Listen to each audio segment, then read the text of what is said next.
Hi, welcome to another GoForIt video. Today I will make the connections on the engine, I will adapt the engine harness, I will install my brand new standalone ECU and make all the connections inside. I will also install some new things that you didn't saw yet. Stay tuned. I will start here in the engine and I will adapt the existing harness to work in the VVT engine. If you remember from the previous video, I put the manifold here, the intake manifold, and now we need to take this top part in order to be able to connect the injectors. I will also make a new harness to connect these igniters for the coils. I need also to push the cam angle sensor from the front on the 1.6 to the rear on the VVT. I will try to strip the main harness to see if the wires came back to here all in one piece. If not, I will cut it and I will extend the wires. So the throttle position sensor and the idle control valve, they are connected directly. I have here the knock sensor that will go direct. We have the crank position sensor that will go direct. I will use the temperature sensor for the intake to connect right there. It reaches the position where I will have the air filter.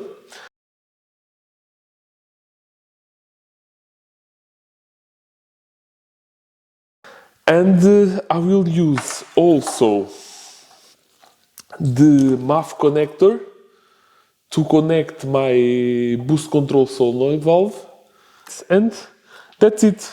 All the other connections are the standard ones.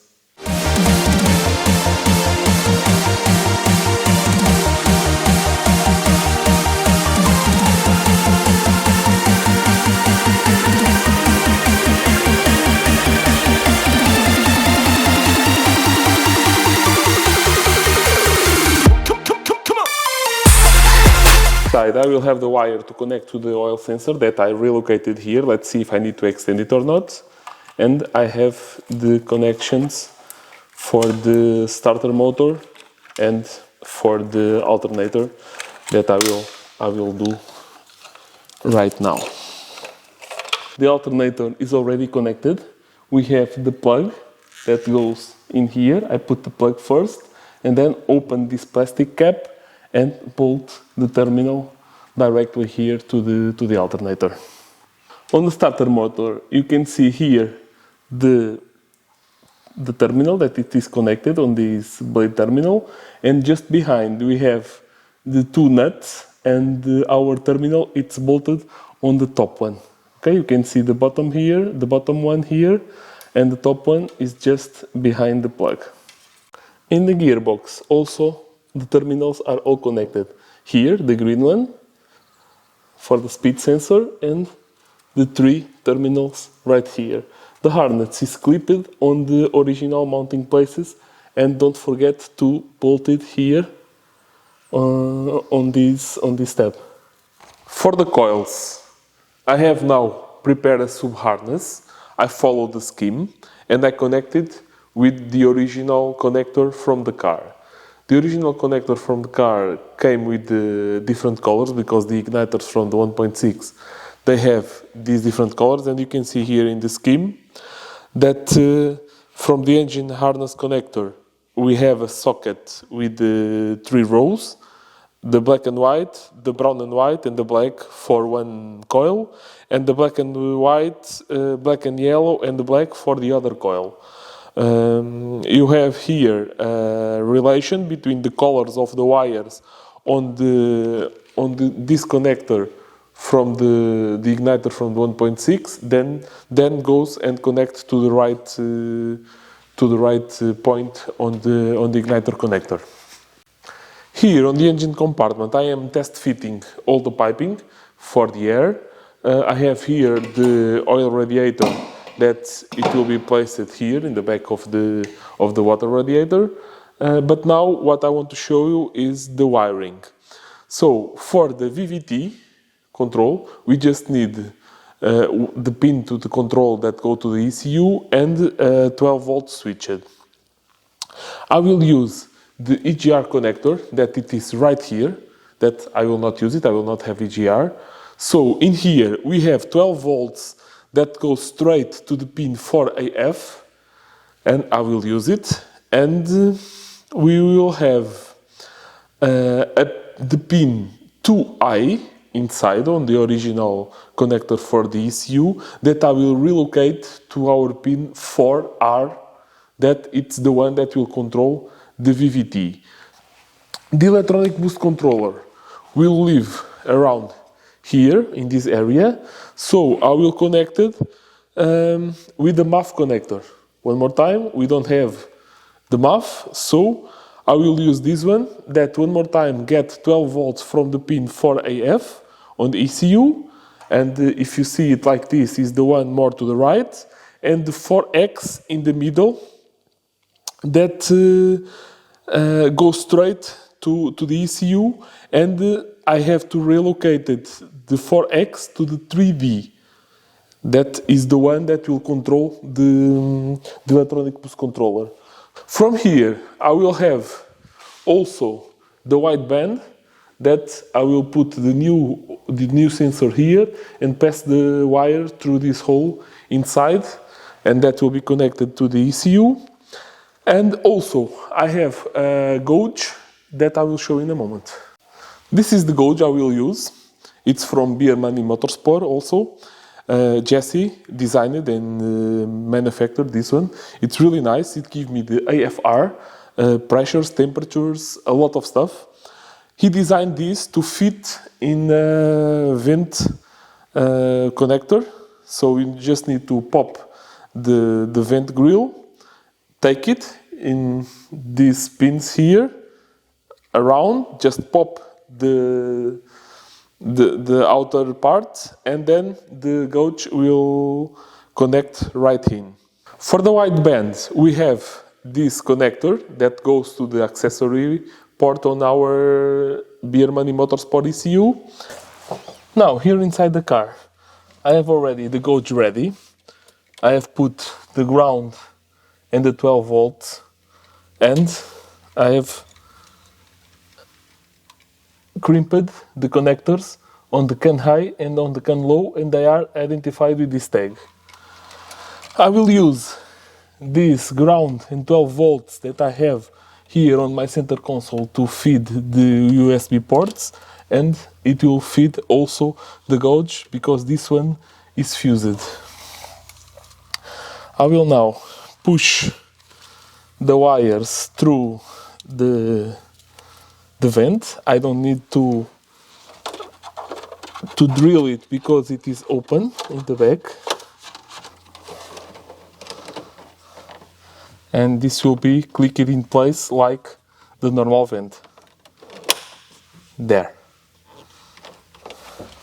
We have now here the original ECU from the car and the standalone from Beer Money Motorsport that Jesse sent to me. I will now make room for this in the car, and as you can see, we have a lot of more connections here. I will switch the wires that I need to switch to have everything working, and then I will bolt this to the car. As we did inside, changing the pins on the ECU connector, we can now use the connector from the EGR to take the pins to power the VVT controller, and from this side, from the MAF connector, we can take the power to control our electronic boost controller. The pins are changed inside. In here, I just crimped some connectors with a plug to go directly here, and I'm using the purple wire and the red and white to get the 12 volts. Also in this side, I am using the white and red to get the 12 volts, and to be easier to track here, I also used the purple one here that goes to a different pin from that one to get the signal. Right now I'm moving to the turbo side, and I will assemble the turbo to the car. Well guys, I've been working on this and unfortunately I lost some of the footage, and I need to now guide you through what I did because I cannot show you the procedure. Starting by the turbo kit, it's now all bolted in place, all assembled, with the oil line connected, with the downpipe. We have the lambda sensor, so the wideband it's connected. We have the filter for the intake for the turbo, and then the piping that goes to the intercooler. My routing it's like this, goes down to the intercooler, all to this side, and then it comes up.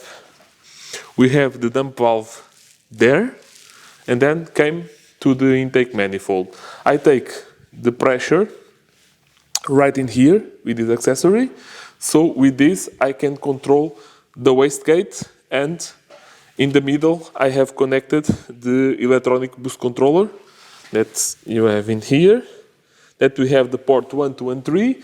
The 3 is the vent to the outside, to the air, and then from the pressure side that goes to the bottom part of the wastegate, we have a T that connects to the port 1, and the port 2 goes to the upper part of the wastegate. More, we have already our oil cooler. It is mounted here on the back of the water radiator. The dump valve, it's controlled by the vacuum here on the intake. This is the port that takes the read from the intake pressure to the ECU. I install my oil catch can. It's a simple one that have connected the hoses from both of the breathers that I have in my valve cover. The routing is temporary.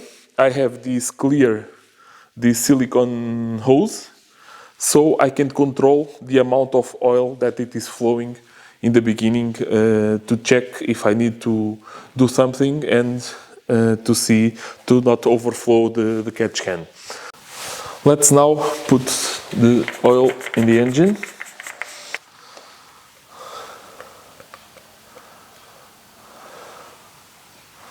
I am now filling the gearbox, and I just want to show you this homemade tool.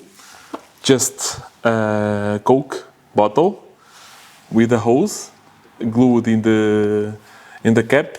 I drill a hole and glue it with the hot glue.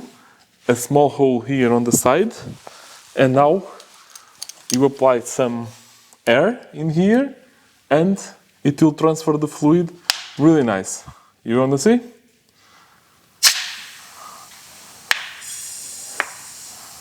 There it goes. You just need to control the pressure. You fill the bottle. Well guys, I'm about to attempt my first start on the engine. Everything is set, the car is ready, mechanically it's all connected. We have fluids in, the ECU it's updated, and I have the base map loaded.